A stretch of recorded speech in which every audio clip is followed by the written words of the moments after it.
Hello friends, मेरा नाम शशिकला है और आप देख रहे हैं जोश लीगल नॉलेज। और आज की इस वीडियो के अंदर हम इंफॉर्मेशन टेक्नोलॉजी एक्ट 2000 के अंदर स्टार्टिंग से पढ़ेंगे कि इसका ऑब्जेक्ट क्या था, इसको क्यों लाया गया।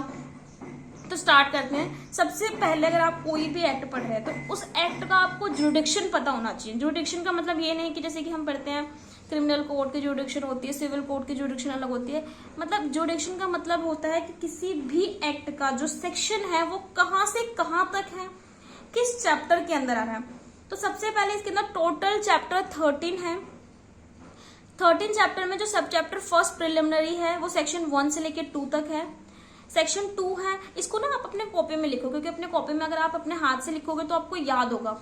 चैप्टर 2 है वो हमारा digital signature and electronic signature के बारे में बताता है। काफी इंपॉर्टेंट ये टॉपिक है। सेक्शन 3 से 3A तक आता है। अब 3A को इसने अमेंड किया था 2009 के अंदर, हम वो भी पढ़ेंगे। चैप्टर 3 जो है वो इलेक्ट्रॉनिक गवर्नमेंट्स के बारे में बताता है। ई गवर्नमेंट्स आपने सुना होगा। और चैप्टर 4 है वो attribution, acknowledge and dispatch of electronic record बताता है, जो सेक्शन 11 से लेकर 13 तक है।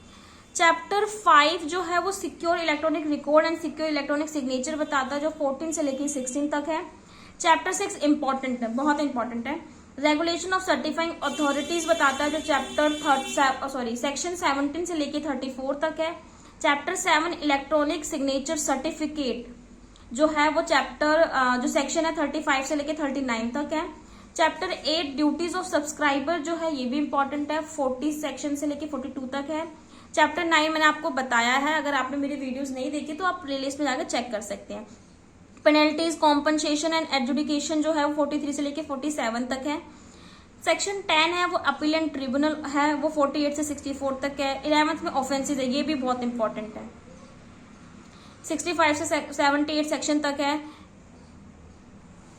और चैप्टर 12 जो है वो intermediaries not to be liable in certain cases, 79 section में एक सेक्शन के अंदर दे रखा हुआ। 12 सेक्शन चैप्टर 12A भी बता रखा है।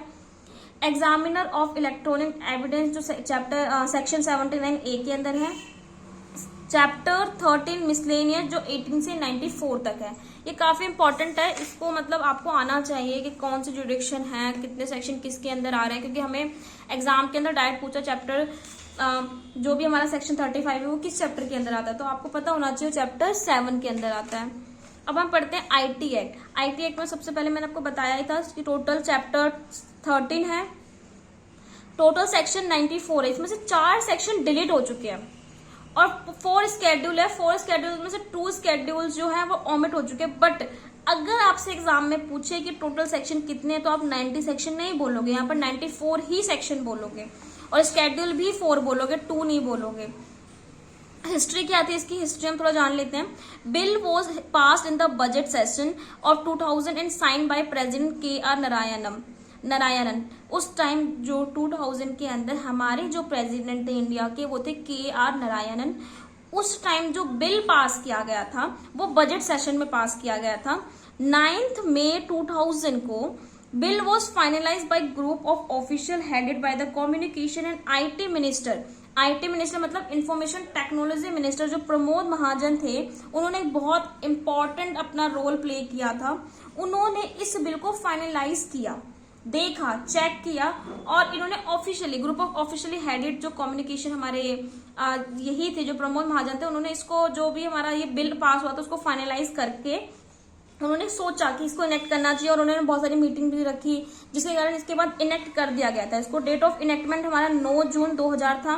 डेट ऑफ कमेंसमेंट हमारा 17 अक्टूबर 2000 था।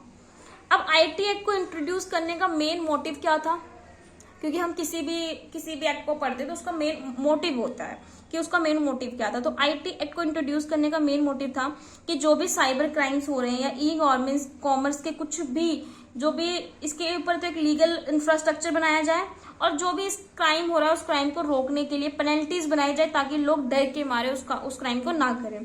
तो to provide legal infrastructure for e commerce and cyber crime, to provide legal recognition for transaction carried out by means of electronic communication referred as electronic commerce, as electronic commerce. इसमें क्या है, legal recognition किसी को मिल जाती है या आप electronic combination या कुछ भी, क्योंकि ऑब्वियसली आज के टाइम पे क्या है, जितना हम टेक्नोलॉजी में आगे बढ़ रहे हैं उतनी और भी प्रॉब्लम्स अराइज हो रही है। तो उस प्रॉब्लम्स को सॉल्व करने के लिए हमारे पास एक ऐसा स्ट्रक्चर होना चाहिए, एक ऐसा इंफ्रास्ट्रक्चर होना चाहिए जिसमें आपको पेनल्टीज भी मिले, आपके ऑफेंसेस भी बताए जाएं। तो ये जो है वो एक आईटी एक्ट के अंदर ही हो सकता था। इससे पहले के भी बहुत सारे एक्ट्स थे, हम पढ़ देंगे उसको। IT act is based as यूनिसिलियरल, जैसे कि यूनिक, मैं आपको स्पेलिंग बता देती हूँ, उसका मतलब होता है United nation commission of international trade law. इसने क्या किया था, इसने मॉडल को IT act is based on UNICITRAL, जो ये है, इसने मॉडल लॉ को अडॉप्ट किया गया था। किससे किया था, United nation commission of international trade law से किया था। आईटी एक्ट ने एक मॉडल लॉ को अडॉप्ट किया गया था, तो उसने इसी से अडॉप्ट किया था, इसी की जो फुल फॉर्म है वो यहाँ पर बता रखी है।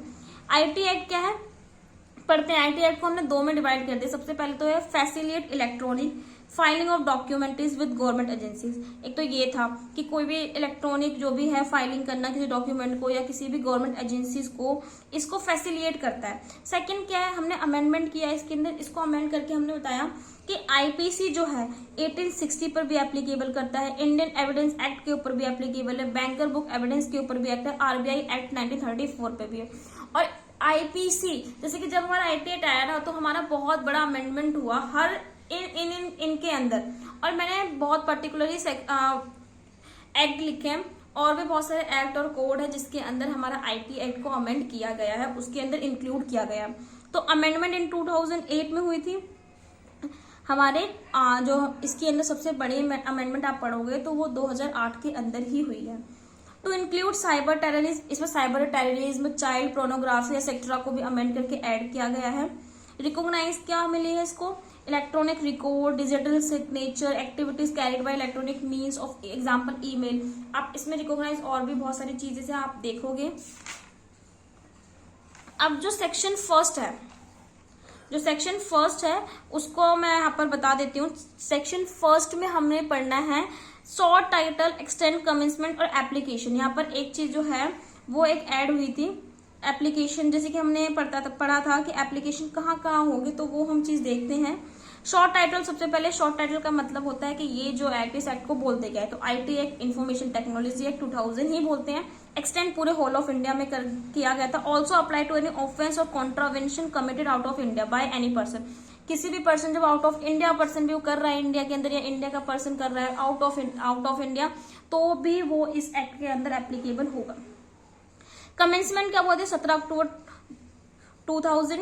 एप्लीकेशन क्या था, इसका एप्लीकेशन था this act not applied on document on transaction specified in first schedule. First schedule के अंदर जो भी दे रखा है ट्रांजेक्शन, उस पर एप्लीकेबल नहीं होगा। तो मैं आपको फर्स्ट शेड्यूल का भी यहाँ पे बता देती हूँ कि फर्स्ट शेड्यूल के अंदर क्या दिया हुआ है। फर्स्ट शेड्यूल के अंदर दे रखा है document on transaction to which the act shall not apply. तो यही बता रखा है कि कौन कौन से जो डॉक्यूमेंटेड ट्रांजेक्शन है वो एप्लीकेबल नहीं होंगे। तो मैं आपको बताऊँ 53 के अंदर यहाँ पे बता रखा है, जैसे कि negotiable instrument other than a cheque defined in section 13 of negotiable instrument, ये जो है वो एप्लीकेबल नहीं होगा। अ पावर ऑफ अटॉर्नी जो इसके अंदर इंक्लूड नहीं होगा।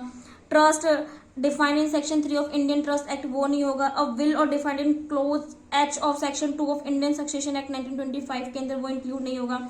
Any contract of the sale of conveyance of immovable property और any interest in such property, वो भी एप्लीकेबल नहीं होगा।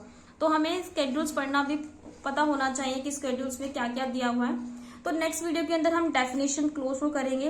डेफिनेशन क्लोज के अंदर भी मैं इंपॉर्टेंट डेफिनेशंस को करवाऊंगी। बाकी जो भी और इंपॉर्टेंट तो सारे डेफिनेशंस हैं, बट मैं जो मोस्ट इंपॉर्टेंट है वो करवा दूंगी, जो थोड़ा सा टिपिकल है। बाकी तो अगर आप रीडिंग करोगे तो आपको समझ में आ जाएगी। अगर आपको मेरी वीडियो पसंद आई तो प्लीज इसे लाइक करें, कमेंट करें, शेयर करें, also subscribe my YouTube channel जोश लीगल नॉलेज। Thank you.